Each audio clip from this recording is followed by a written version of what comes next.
성경의 권위에 대한 말씀을 좀 나누고자 합니다. 우리 사랑하는 성도들, 우리 개신교에서, 우리 교회에서 사용하고 있는 성경이 총 몇 권인가요?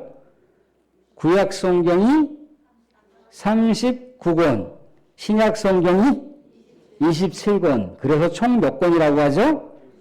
총 66권. 그럼 유대교에서는 몇 권을 본다고 보시나요? 유대교에서는 예수 그리스도를 받아들이지 않으니까 어디만 보면 되나요? 예, 구약 성경만 보면 되죠. 그죠? 유대교 성경은 39권으로 되어 있습니다. 39권으로. 예수 그리스도를 인정하지 않습니다. 왜 인정하지 않는 이유가 뭐냐면 유대교에서는 오직 하나님 한 분밖에 없으시다는 거예요. 하나님 한 분밖에. 하나님이 유일하신 하나님이에요. 그러니까 성자 하나님이라고 하는 존재가 있을 수가 없습니다. 그래서 예수 그리스도를 인정하지 않는다는 거죠. 근데 우리는 예수 그리스도를 메시아로 받아들이는 거죠. 성자 하나님으로 받아들이죠. 근데 유대교에서는 아직도 메시아가 오지 않았어요. 아직도 메시아가 오지 않았다라고 생각을 하면서 메시아를 기다리는 종교가 유대교예요. 유대교. 근데 성경 말씀에 최후 복음이 어디까지 전달돼야지 이 세상의 구원의 역사가 종결된다고 하던가요? 이스라엘 백성들. 땅끝까지 이르렀는데 그 땅끝까지라고 하는 것이 결국 이스라엘 백성들도 우리 하나님의 구원의 복음을 받아들이게 되었을 때 그때서야 구원이 완성된다고 합니다. 근데 이스라엘 백성들은 여전히 예수 그리스도를 받아들이지 않는다는 겁니다. 예수 그리스도를 믿는 그 종교에 대해서 다 이단으로 생각을 하는 거예요. 어떻게 인간이 하나님이 될 수가 있느냐? 인간을 하나님으로 모시는 모든 족속들은 다 이단이라고 그렇게 취급을 해요. 그래서 39권에 대한 성경만을 자신들의 정경으로다가 보고 있다는 거예요. 그런데 우리가 알고 있는 천주교, 카톨릭에서는 이 개신교하고 동일한 성경을 보지 않습니다. 개신교에서 사용하고 있는 그 성경보다 더 많은 성경을 봐요. 많은 성경. 신약 성경은 딱 27권으로 되어 있는데 구약 성경은 7권이 더 추가되어 있어요. 7권이. 그러니까 천주교에서는 우리가 사용하고 있는 66권에다가 구약 성경에 7권이 추가됩니다. 7권이. 근데 왜 7권이 추가되어 있느냐면 이 구약 성경이요. 원래 사용 언어가 뭡니까? 히브리어로 기록이 되어 있어요. 히브리어. 문자 히브리어로 기록이 되어 있고요. 이 신약 성경이 헬라어로 다 기록이 되어 있어요. 그러니까 이 헬라어로 기록됐다라고 하는 건 오늘날에 많은 나라들이 사용할 수 있는 게 영어잖아요, 영어. 그러니까 영어로 기록됐다라고 생각을 해보시면 됩니다. 신약 성경이 이렇게 많은 나라들이 볼 수 있도록 그렇게 했다는 겁니다. 신약 성경이. 왜냐하면 예수 그리스도를 그 시대에 유대인들만 있었던 것이 아니라 유대인들과 이방인들이 같이 섞여 있었거든요. 그런데 그때 사용했던 언어들이 헬라어를 많이 사용했다는 겁니다. 그래서 신약 성경이 헬라어로 기록이 됐어요. 근데 구약 성경이 히브리어로다가만 기록된 것이 아니라 이스라엘의 12지파들을 대표한다라고 하는 72명이 이 구약 성경 히브리어로다 기록된 구약 성경을 헬라어로다가 많은 나라들이 서로 볼 수 있도록 헬라어로다가 기록을 했어요. 근데 기록을 하다 보니까 성경이 39권이 아니고 몇 권이 되는 거예요? 7권이 더 추가가 되니까 몇 권이 되는 거죠? 46권이 되는 거예요. 46권이. 근데 이 46권을 유대교는 인정을 하지 않습니다. 그래서 39권만 보는데 카톨릭에서는 천주교에서는 이 7권을 정경으로다가 자신들의 성경으로다가 사용을 한다는 거예요. 그래서 총 73권의 성경을 갖고 있습니다. 근데 성경이 이렇게 정경이라고 일컬어지는데 이 정경이라고 하는 것은요 일종의 기준점입니다. 표준이라는 거예요. 그럼 표준 말고도 또 다른 성경이 있을까요? 없을까요? 또 다른 성경이 있겠죠. 그래서 정경이라고 했을 때는 하나님께서 기록하신 말씀 또 사람이 기록했지만 하나님의 영감을 받은 사람들이 기록했던 것, 또 하나님과 사람이 서로 협동하면서 기록했던 것. 그래서 하나님의 영감이 담겨 있는 말씀이다. 그래서 그 기준점을 잡아서 정경이라고 그렇게 표현을 하는 겁니다. 그런데 그런 기준점과 표준점 이외에 또 다른 성경이 있겠죠. 그죠?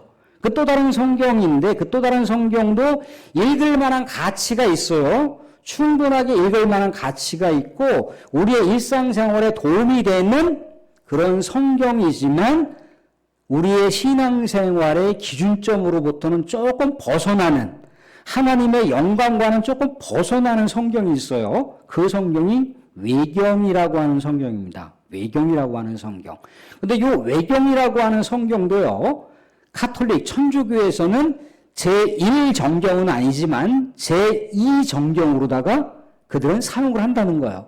그러니까 이 카톨릭에서는요. 제1정경으로다가 73권을 사용할 뿐더러 12권인 이 외경에서 3권이 빠졌는데 이 9권을 또 제2정경으로다가 사용을 하는 거예요. 제2정경으로 활용을 합니다. 우리가 알고 있는 뭐 성공회라든가 아니면 러시아 정교회라든가 뭐 그런 데서도요. 물론 이 카톨릭처럼 그렇게 사용을 하지는 않지만 구약 성경과 신약 성경 73권을 그렇게 사용을 하고 있다는 거예요. 사랑하는 성도님들 이렇게 성경이 다양하게 사용이 돼요. 근데 또 다른 성경이 또 다른 성경이 있어요. 정경이라고 하는 건 기준이 되는 성경이라고 말씀드렸죠. 기준점에서 조금 벗어나지만 신앙생활에 도움이 되는 책이 도움이 되는 성경이 외경이라고 말씀드렸습니다. 또 하나 어떤 성경이 있냐면 위경이라고 하는 위인 전기들이 기록해 놓은 어떤 여러 가지 약간 좀 영지주의적인 어떤 신비주의적인 그런 내용들이 굉장히 많이 포함되어 있는 그러한 책들이 있어요. 그런 성경책이 있습니다. 그 성경책들을 위경이라고 얘기를 한다는 거예요. 그래서 우리가 알고 있는 유명한 뭐 에녹이라든가 뭐 그런 사람들이 이렇게 기록해 놓은 책이라고 얘기를 합니다. 그런데 그것은요, 너무나 과도하게 이렇게 신비주의적인 내용이 너무나 많기 때문에 이것이 과연 우리의 그 현실, 실생활에 그 신앙생활에 도움이 되는지에 대해서 굉장한 의심을 갖고 있어요. 그래서 우리 기독교에서는 요 위경은 채택을 하지는 않습니다. 다만 그냥 나름대로 우리가 일반 그냥 문학전집을 보듯이 볼 수 있도록은 했다는 거예요. 근데 우리가 알고 있는 이 루터 종교개혁 시대에 종교개혁자들이 천주교에서 사용하고 있는 7권, 그 7권을 일반 성경에다가 포함을 시켰잖아요. 그죠? 다시 회의와 논의를 통해서 7권은 도저히 우리 66권의 성경에 포함돼서는 안 된다. 그렇게 해서 우리가 종교개혁주의 이후에 이 개신교는 66권을 완전히 정경으로 해서 보고 있다는 겁니다. 근데 사랑하는 성도, 우리 지금 보고 있는 거 원래 성경은요, 지금 장절이 표시가 되어 있잖아요, 장절이 표시가 되어 있는데, 원래 원본은 없어요. 성경 원본은 없고, 그 원본을 필사했던 사본들, 또 복사했던 사본들만이 돌아다닙니다. 근데 그 사본들에는요, 우리가 지금 읽고 있는 대로 몇 장, 몇 절 그렇게 보잖아요. 근데 이 사본들에는 몇 장, 몇 절이라고 하는 표식이 없어요. 근데 이것을 조금 더 쉽게 보기 위해서 구약 성경과 신약 성경의 장을 좀 구별을 해놨고 또 절을 또 구별을 해놨습니다. 근데 그런 구별을 해놓은 사람들까지 우리가 구체적으로 일일이 알 필요는 없지만 성경을 보다 더 우리가 효율적으로 보기 위해서 그렇게 했다는 거예요. 근데 종교개혁자들이 종교개혁을 이 성경 말씀이 하나님의 말씀인데 왜 하필이면 이것을 종교 사제들만 볼 수 있게 해서는 안 된다. 모든 많은 사람들이 성경을 볼 수 있게끔 해야 된다라고 그렇게 주장을 한 거잖아요. 그죠? 성경이 어떻게 특별한 사람들만 볼 수 있느냐? 많은 사람들이 볼 수 있어야 된다. 하나님께서 특별한 사람들만 구별해서 성경 말씀을 보라고 한 것이 아니라 모든 사람들이 하나님의 구원의 메시지, 사랑의 메시지, 축복의 메시지, 또 평강의 메시지를 많은들이 누릴 수 있도록 하나님께서 직접 십계명 말씀을 모세에게 주시기도 했고 또 하나님의 영광을 받은 사람들이 하나님의 말씀을 기록하기도 했고 또 하나님의 사람들이 성경 말씀을 또 준비하고 고민하고 검토하면서 기록했는데 그것이 또한 하나님의 놀라운 영이 역사하셔서 그렇게 놀라운 말씀을 주신 건데 특별하게 종교 사제들만 그렇게 볼 수 있는 것은 아닌 것 같다. 그러면서 깃발을 들었잖아요. 그죠? 종교개혁에 깃발을 들었어요. 근데 그것이 성공할 수 있었던 건 뭐냐면 번역을 했잖아요. 그죠? 이 성경이 히브리어와 헬라어로 기록되어 있단 말이죠. 그럼 일반 사람들이 볼 수가 없잖아요. 그죠? 우리가 성경을 보고 있는데 이 히브리어로 기록되어 있는 성경, 헬라어로 기록되어 있는 성경을 우리가 본다고 생각을 해보세요. 그럼 볼 수가 없단 말이죠. 그래서 이쪽에 나름대로 전문가들이 성경을 보다 많은 사람들이 볼 수 있도록 하기 위해서 성경을 쉬운 말로다가 기록을 해놨다는 겁니다. 근데 기록해 놓은 거지.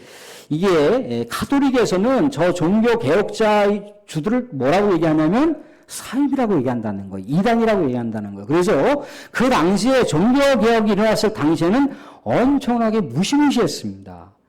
이렇게 종교 개혁 운동을 했던 사람들을 잡아서 그냥 화형에 처해버리는 거예요. 화형에. 이렇게 십자가에다 걸어놓고 거기다가 사람 몸에다가 기름을 다 칠해놔요. 기름을 다 칠해놓고 불을 질렀습니다.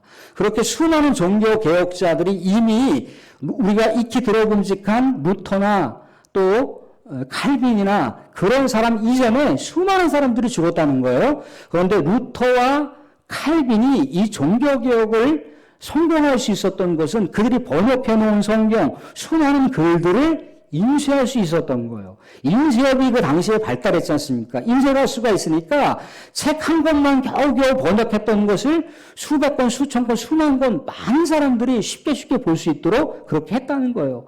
그러니까 수많은 사람들이 들불처럼 일어나서 아니 하나님의 말씀을 우리도 볼 수 있게 해야 되고 모든 사람들이 누릴 수 있게 해야지 어떻게 이 종교 사제들만 봐서는 안 된다라고 그렇게 그들이 정말 들불처럼 일어나서 종교개혁이 성공이 되었고 지금 우리가 모든 회중들이 같이 성경을 볼 수 있게 되었다는 거예요. 그런데 가톨릭에서는 여전히요. 성경도 중요할 수 있지만 뭐가 중요하다는 겁니까? 예배와 전통이 중요한 거예요. 전통이 중요한 거예요. 전통. 왜? 성경도 역시 그들이 정경으로 채택할 때 66권을 결정할 때 사람들이 결정을 했다는 거예요. 그런데 우리는 아니지 않습니까? 아닌 걸 알잖아요. 사람이 결정한 것이 아니라 하나님의 영감을 받은 사람들이 뜻을 모으고 하나님의 마음을 헤아리면서 서로 기도하는 마음으로 정경 66권을 채택했다는 거예요. 그래서 우리가 지금 이 성찬상 있잖아요. 그죠? 성찬상. 근데 카톨릭에서, 성주교에서는요, 이 성찬상과 이 강대상이 거의 비슷해요. 그러니까 하나님의 말씀이나 성찬이라 거의 동격으로 본다는 거예요. 그런데 우리 개신교에서는 어떻습니까? 성찬보다 뭐가 더 중요해요? 하나님의 말씀이 더 중요한 거예요. 그래서 하나님의 말씀의 강대상이 이 성찬상보다 더 위에 올라와 있는 거예요. 하나님의 말씀의 강단이 중요하다는 거예요. 하나님의 말씀을 붙들고 살아가는 것이 중요하다라고 하는 가르침을 주고 있다는 겁니다. 사랑하는 성도님들, 그런데 우리가 하나 알아둘 것은 뭐냐면 우리가 이 말씀을 보잖아요. 말씀을 보는데 이 말씀 가운데 오늘 디모데후서에서도 나오고 있지만 하나님의 영감이 있다는 거예요. 하나님의 영감. 연세되신 분과 성경의 공통점은 하나님의 영감이 있다는 겁니다. 영감. 그러니까 이 영감이라고 하는 것은 뭐냐면 우리가 막 인위적으로 결정할 수 있는 게 아닌 거예요. 우리가 스스로 막 결정할 수 있는 게 아닌 거예요. 그래서 하나님의 말씀은요, 굉장히 처음에 우리가 한 번 처음에 본다고 했을 때 어떤 생각이 듭니까? 조금 어려운 부분도 있지만 되게 쉬운 부분도 있잖아요. 그죠? 창세기 같은 내용들은 또 우리가 사복음서 같은 경우에는 어렵지 않게 볼 수가 있잖아요. 그죠? 하나님께서 아브라함에게 이렇게 말씀하셨구나. 이렇게 약속하셨구나. 하나님께서는 이삭에게 이렇게 말씀하셨구나. 하나님과 야곱 사이에 이런 관계가 있었구나. 하나님과 요셉 사이에 이런 이야기가 있었구나 하면서 이 창세기에 등장하는 믿음의 인물들이 하나님과 어떻게 관계를 하고 있고 하나님께서 믿음의 인물들 가운데 어떻게 역사하고 있고 믿음의 인물들을 어떻게 인도하고 있고 믿음의 인물들을 세상의 빛과 소금으로 어떻게 사용하는지를 우리가 볼 수가 있어요. 그죠? 이렇게 이야기체, 약간 드라마 형식으로 되어 있는 것은 우리가 쉽게 볼 수가 있어요. 그죠? 그런데 조금 드라마 형식이 아니라 약간 좀 딱딱한 문어체로 되어 있는 것, 딱딱한 논설, 사설체로 되어 있는 그런 책들이 있습니다. 그런 책들이 어떤 책들인가요? 그런 책들이 서신서 같은 책들, 아니면 예언서 같은 책들, 또 시편 같은 책들이 있다는 거예요. 그런 책들은요, 야, 우리가 뭐 쉽게 이해할 수도 있지만 또 한 번, 두 번, 세 번 보면 더 그 맛이 깊어지는 것을 볼 수가 있습니다. 근데 성경은 누구나가 다 볼 수 있게끔 했다는 것이고, 누구나가 성경 말씀을 통해서 묵상할 수 있게 했다는 것이고, 누구나가 성경 말씀을 통해서 하나님의 그 사랑과 뜻과 하나님의 의지와 하나님께서 우리에게 베풀어 주시는 놀라운 그 은혜들을 알고 배우고 깨닫고 그렇게 살아갈 수 있도록 했다는 거예요. 처음에 성경을 보면 아유 어렵다 그렇게 생각이 들지만 어렵지만 또 그래도 계속해서 넘어갈 수가 있습니다. 그런데 성경을 두 번, 세 번, 네 번 읽기 시작하면요. 예전에는 어려웠던 부분이 나중에 또 보게 되면요. 아, 이래서 하나님의 말씀이 이런 것이구나라고 하는 것을 깨닫게 됩니다. 통독을 많이 하게 되면은 성경을 굳이 막 이렇게 전문가적으로다가 해석하고 뭐 하는 거는 뭐 저 같은 사람한테 맡기면 되니까 그렇게 하지 않아도 돼요. 성경을 계속해서 읽으시면 묘하게 하나님의 영으로 기록되어 있지 않습니까? 그죠? 하나님의 영이 이 말씀 가운데 우리가 입술을 열어서 조곤조곤 읊조리잖아요. 사실 이 유대 백성들이 묵상한다라고 하는 말은요, 그냥 우리가 생각하는 것처럼 마음속으로 생각하는 것이 묵상이 아니고 유대인들의 묵상은요, 조곤조곤 마치 사랑하는 사람에게 이렇게 뭐 은밀하게 얘기를 하듯이 그렇게 조곤조곤 얘기하는 거예요. 복 있는 사람은 그렇게 조금하게 그렇게 크게 얘기하는 것이 아니라 조곤조곤 옆에 있는 사람이 들릴 정도로 계속해서 조곤조곤 하는 것이 묵상이라고 그렇게 단어를 사용한다는 겁니다. 그런데 그 말씀이라고 하는 것을 계속해서 어렵다고 생각하는 것이 아니라 하나님의 마음을 가지고 하나님께서 나에게 어떤 사랑을 도대체 갖고 계시는가 또 궁금해하고 심혈을 기울이고 마음을 쏟고 보게 되면요. 놀라운 하나님의 기적을 또한 경험할 수가 있다는 거예요.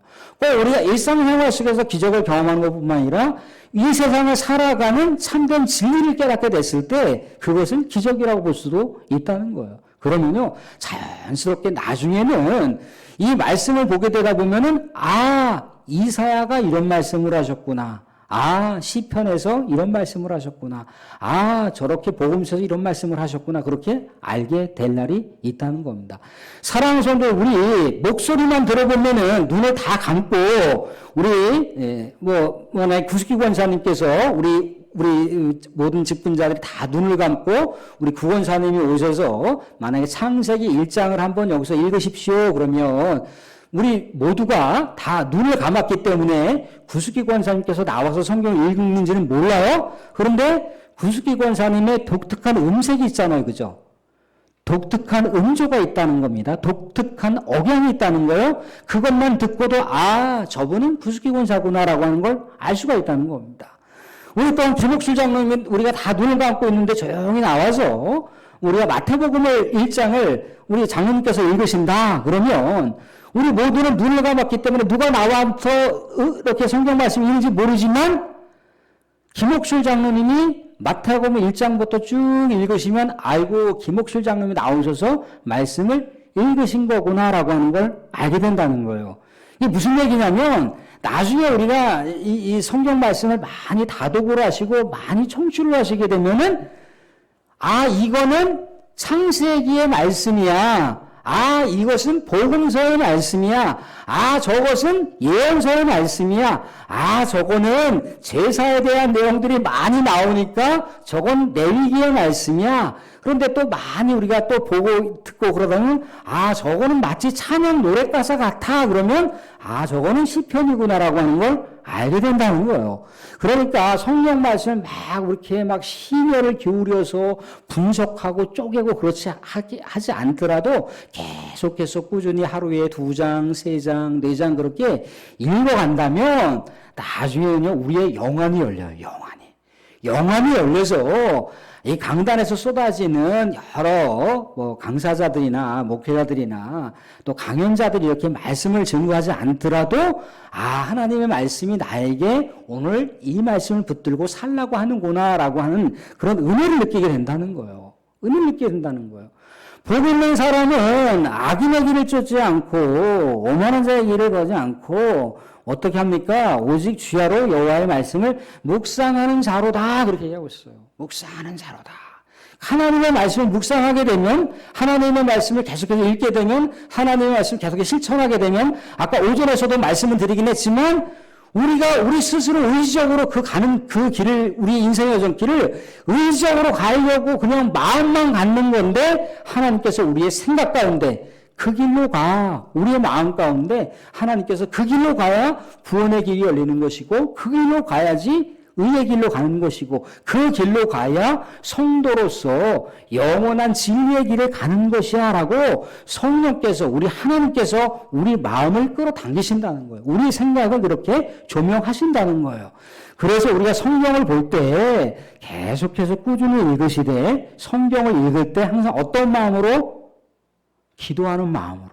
하나님, 오늘도 내가 성경 말씀을 폈어요. 성경 말씀 우리 가족들하고 같이 이렇게 돌아가면서 한 절씩 보기로 했어요. 아니면 사랑하는 또 지체들과 한 절씩 보기로 했어요. 우리 가운데 성령께서 역사하셔서 하나님 말씀을 깨닫게 해주시고, 또 우리 이 성경 말씀을 읽는 동안 어떤 마음을 갖습니까?